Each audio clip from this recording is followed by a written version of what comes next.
I am the founder of Dash Magazine.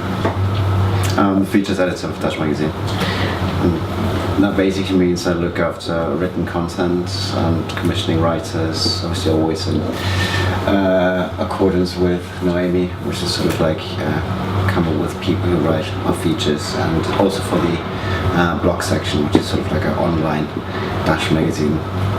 Well, our biggest USP is using a lot of illustration and fashion illustration. So we speak a very different, unique language to most fashion magazines that are around. Because we're a biannual publication as well, we always try and be as in-depth as possible. Like we don't do any sort of throwaway bits that you read in monthly magazines like at the start, which just like more or less useless information you can find on the internet within like 2 seconds of doing a Google research. So we're trying to be as in-depth as possible, while also like following a very, very high aesthetic level in terms of our visual language. The photographers we work with, the writers we work with, basically all throughout the publication.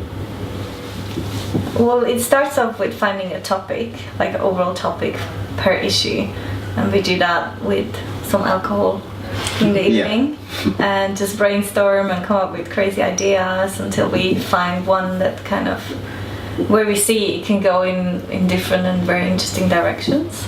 And from there we obviously ask the photographers and the writers to come up with ideas, but also we just brainstorm, and like obviously we have a lot of time to do a magazine, so as soon as the topic is there, you always have it kind of in your head, and wherever you go, whatever you see, you kind of think, how can we include something that's interesting? You notice things which you didn't actually which you wouldn't have noticed before. As in, like, you walk past something and that just has, I don't know, parts of what you're actually trying to do for the next issue, or like a picture, and you just take this picture and go like, we just send these things back and forth, and just go like, interesting. Like with the architectural fashion issue, like after we decided on the theme, Noemi flew back to Switzerland, and the first thing she said, she saw at the airport was something about the architectural fashion by a Swiss brand. I don't remember, was it? It was Acris. It was Acris. Yeah. So it opens your eyes really. Once you know what you're focusing on, you can really focus.